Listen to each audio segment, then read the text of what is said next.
Hello everybody, welcome back to 10 Minute Reviews. Jason here bringing you today's video. As always guys, please hit those like and subscribe buttons. We've got a ton of content that we come out with. We're trying to review as many books as possible. Also, don't forget to check the links down below for links to today's book and any other applicable links. This is our Discord channel and anything else we can think of. Please check it out through the links. One of our fans asked us to set ourselves up with the Amazon affiliates so we could use the traffic through those links.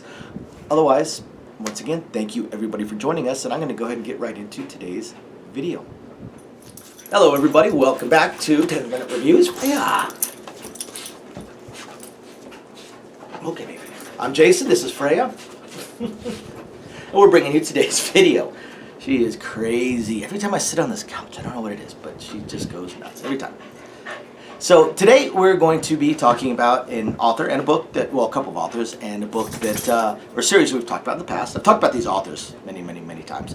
Oh, by the way, don't forget to hit the like and subscribe buttons and check the links down below for links to today's book, to our Discord channel, anything else I might think is applicable. Thank you, by the way, to our sponsors. We really appreciate you guys, or to our patrons, I should say. And I'm going to get into today's video. So I want to talk about Succubus Summoner 2. Succubus Summoner 2. The first one was surprisingly good. This is not, grand fiction or anything along those lines. They're just fun books. They're absolute fun books. I'll definitely read 3 when it comes out. These aren't on the level of, say, The First to Fire, or Beware of Chicken, or Rise of the Winter Wolf, something that I have to read the second the next book comes out.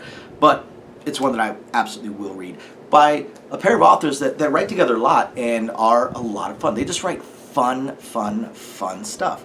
Virgil, Knightley, and Annabelle Hawthorne. Virgil, Knightley, and Annabelle Hawthorne. So, Succubus Summoner 2, we once again have Sam and his nun-ish companion, friend, former bully, lover, faux wife. There's so many different things that could be attached to her, but we go back to Sam, and he is in hiding from the events of the first book, where he was pretty much declared outlaw by just about every governing body, and especially the church. And now the church is not all powerful, all wise, all knowing, all seeing, and again, all powerful. They're not the ruling body. They have a lot of power, and they are able to change the narrative to suit themselves. So he is on the run because he has been outlawed for actions that he did not do, for murders that he did not commit. In fact, they were trying to kill him, and his allies were killed, and he got blamed for that. So he's on the run. He is in hiding, and he's in hiding within basically his own guild house, because they are at odds with the church. They do not support the church, and he needs to continue to learn about his incredibly rare summoning class. And how is he going to do that? Well, they find him a teacher. The second time he's found a teacher, by the way. The first time, his teacher was killed. So he finds another teacher and learns a little bit more about what he can do. Now, while he is hiding, he is in a disguise. He is supposedly just a simple wizard, not a summoner. So he actually gets to practice his magic, the rest of his magic, that most summoners are not particularly good at. They get basic training at it. They can cast, of course, but they're not professional wizards, basically, which are considered a lower tier than summoners anyway. But he gets to practice those. He gets to practice that magic, and that actually does bleed into his summoning as well, because he can use that magic to help his summons during fights, and to basically imbue them with abilities at times, depending on how he does his runes and stuff like that. And he gets way better at his rune writing as well, and his rune knowledge, because again, he has to. He's hiding his summoning abilities. Meanwhile, his faux wife is able to at least perform as a summoner. So they make an interesting combo, and that's kind of the start of the book. They're sort of living almost a rural life, sort of almost like a villager type of, a simple villager type of life, and just doing odd jobs for the guild in a way. She is, of course, not part of the church as well. So they find this teacher for him, and along the way, along with this, while his teacher begins teaching him, his teacher's quite the interesting character, let me tell you.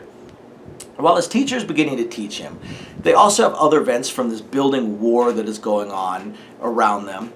and they start to realize that there's other things going on just within their own kingdom, not just this war that is occurring between their kingdom and other kingdoms, but they start learning more about the overall politics of that. But they also realize there are some bad seeds within their own kingdom that are trying to steer things as well. And with these revelations, and with him gaining more knowledge of his abilities and more power, Sam basically decides that he's done running. He's done running. He's done hiding, and he's gonna be what he is. He's gonna face the courts and learn what he can learn and fight as best he can. Being a noble, there's certain limits to what they can do to him as long as he is able to remain in a safe place where they can't assassinate him. So he's going to lean on his noble status a little bit, and some of his noble allies and some of his noble contacts. Now this kind of comes around a little bit by accident. He has no choice but to reveal himself as a summoner at one point, just to save other people's lives. And once he does, he just realizes he's done. He's done. He's done hiding. He's done running. He's done being afraid. And that and now that he's had friends that have died, and teachers that have died, and friends and family that are at risk, he's over it. He's over it. He is not going to continue to hide while other people are at risk. So he decides to come out. And part of coming out means returning home, which leads to an interesting battle, interesting fight, and you learn more about the world, or at least the kingdom that he resides in. So Knightley and Hawthorne are really good at world building. Their books, like I said, they're just fun. They're just a blast. They're easy, quick. Well, they're novel length, but they're easy reads, just fun. They're just a blast. A lot of fun, and you guys should check them out. If you guys like fantasy, if you guys like the harem-lit RPG, fantasy, any of the spicier scenes within it, all of these elements are going to be in there. But even if you take out the spicy stuff, Succubus Summoner, both 1 and 2, they're good books. They're good books. They're good books. They're a lot of fun. They're good fantasy books with good plot lines, good world building, great character building, a ton of fun. You guys got to check them out. After you hit the like and subscribe buttons, go check out Succubus Summoner 1 and 2. Thanks everyone for watching. We'll catch you next time. Bye now.